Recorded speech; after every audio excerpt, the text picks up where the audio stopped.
This video is sponsored by Alchemax. It's our world. You just live in it. One of the best things about reimaginings is seeing my favourite characters reinvented to fit whatever twist this new world has. Marvel 2099 did this really well, coming up with cyberpunky versions of heroes and villains to fill out the new futuristic setting, including some quality takes on people like Punisher, the X-Men, Doctor Doom and, the focus of this video, Spiderman. Miguel O'Hara, the Spiderman of 2099, led a very different life to his predecessor Peter Parker, despite their shared alias. But no matter who's behind the mask, the name Spiderman seems to draw a certain type of trouble, as Miguel soon found himself fighting the evil legacies of the original Spider-Man's villains. Vultures, goblins, venoms and octopi of a future flavour all terrorised New York, but these weren't the entirety of the S-Man's rogue gallery. Other, more original villains also menace Miguel regularly, and we're going to learn all about them today in the original villains of Spider-Man 2099. We're going to start at the start, the very first villain to vex the Neo Wallcrawler. Issue 2 of Spider-Man 2099 has Miguel tracked down by the deadliest bounty hunter Alchemax could find. The cyborg called Venture. The evil organisation Alchemax has hired Venture to investigate what they think might be corporate sabotage, an explosion in their biogenetics lab. We readers are already aware that the explosion was caused by Miguel's ex-lab partner trying to kill him, but Alchemax don't know that. They just know that something weird happened on their property and they want Venture to hunt the perpetrator down, especially when they see the mystery menace might have superpowers. Venture's cybernetic eyes let him follow the mystery infiltrator's heat signature, even though the break-in happened hours before. That's how advanced this high-tech henchman is. And of course, his sensors direct him right to Miguel's front door. O'Hara is very lucky that his new spider powers include accelerated vision, because that's how he spots Venture's approach. Miguel's heard all about Alchemax's favourite bounty hunter, so he knows he's in trouble. So, before Venture can trace the signature straight to Miguel's apartment, Spider-Man takes his attention. The fight spills over into issue 3, where Spidey gets some backup.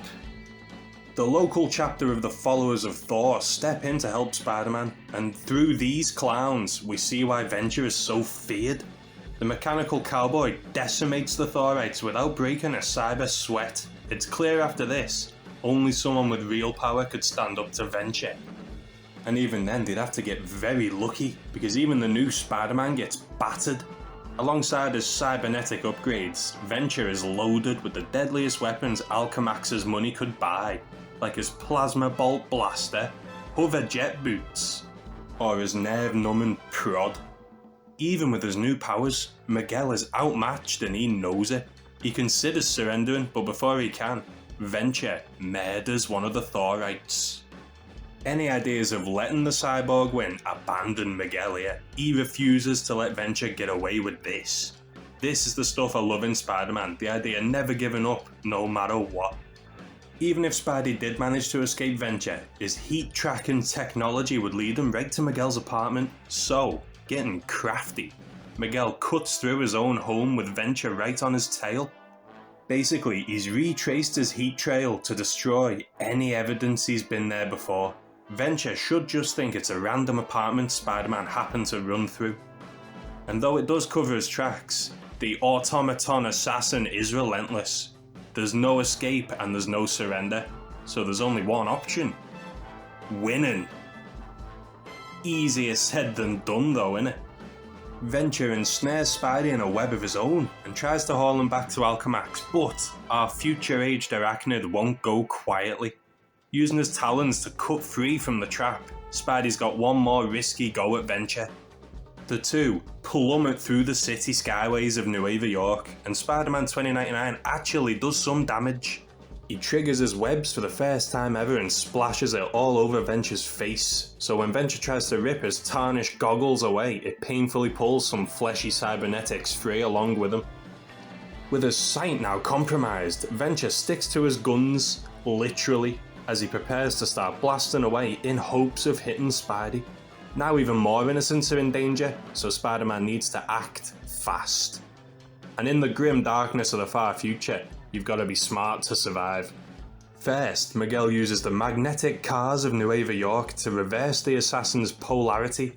This fails to knock Venture off his feet, but it does launch his bolt blaster from his hands. Next, Spidey gets in real close, trying to wrestle the nerve stunner stick from his geared grasp, but even with his super spider powers, it's a struggle. Until that magnetically repelled gun swoops back to its master. Venture's own bolt blaster slams back into him, knocking him off balance enough for Spider-Man to steal the stun rod and jam it up Venture's ass.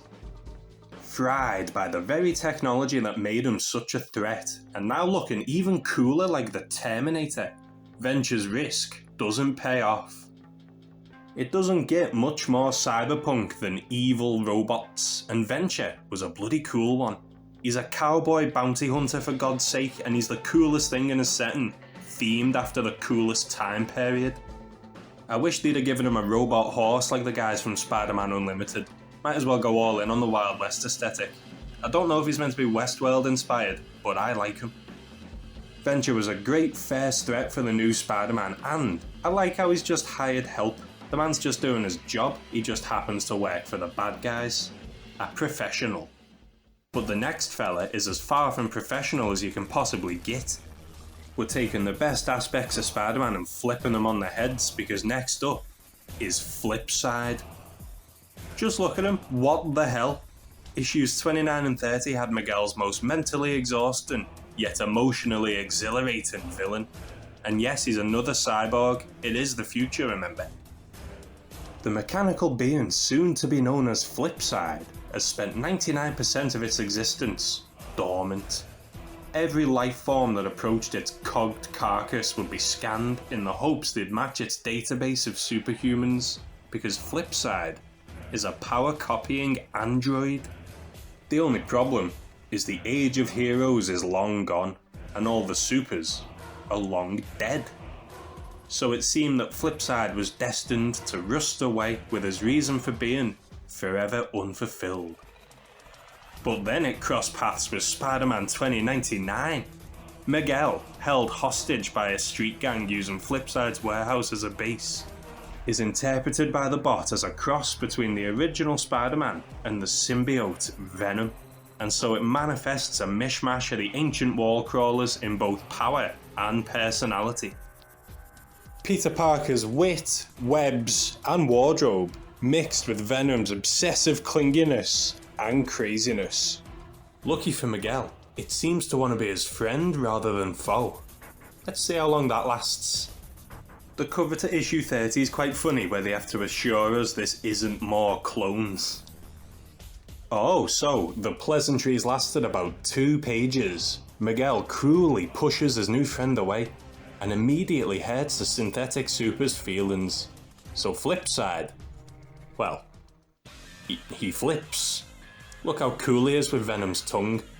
Killing one of the gang members for interfering, the robot doesn't give Miguel a choice. He will be his best buddy. Or else.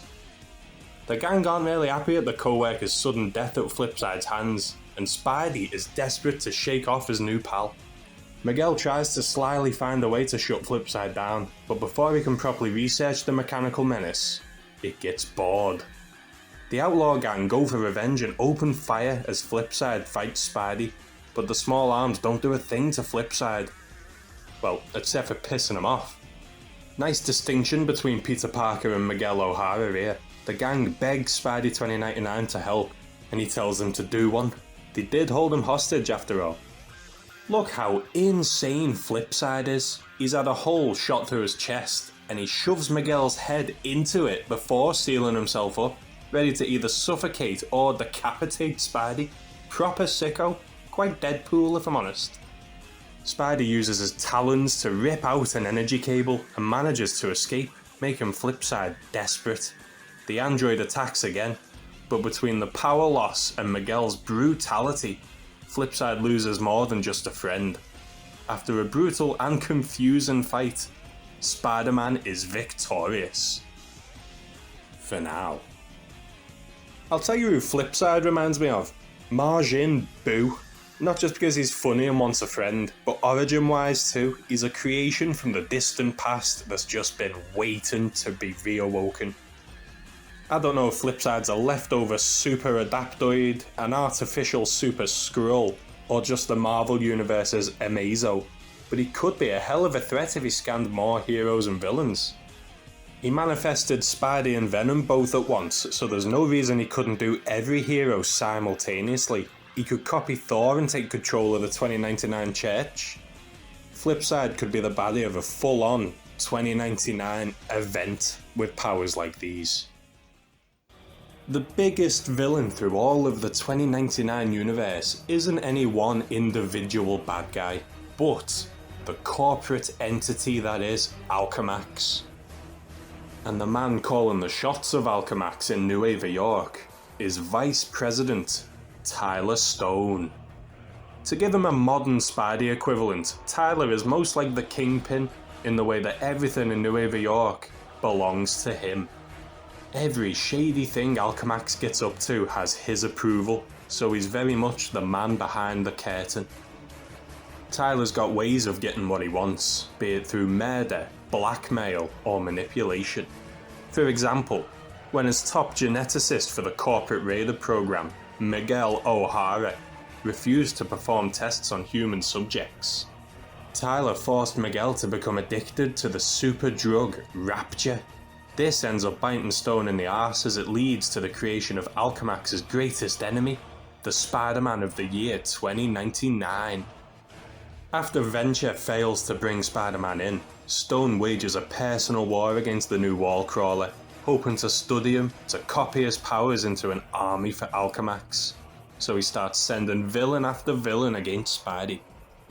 There were hints that Tyler knew his underling Miguel was really the new Spider-Man, but that isn't even the greatest twist in their relationship, because secretly, Tyler is Miguel's biological father.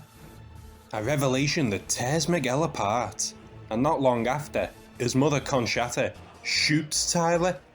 Miguel takes over Alchemax while his real father is comatose, but Spidey isn't the only son Stone sired. Psycho killer Kron Stone, the future Venom, shows us how good a dad Tyler was when he tries to murder his father.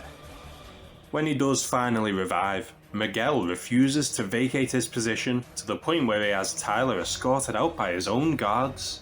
Miguel sees how much good he can do now he's in charge of Alchemax, and he's not going to hand it back to the evil of Stone.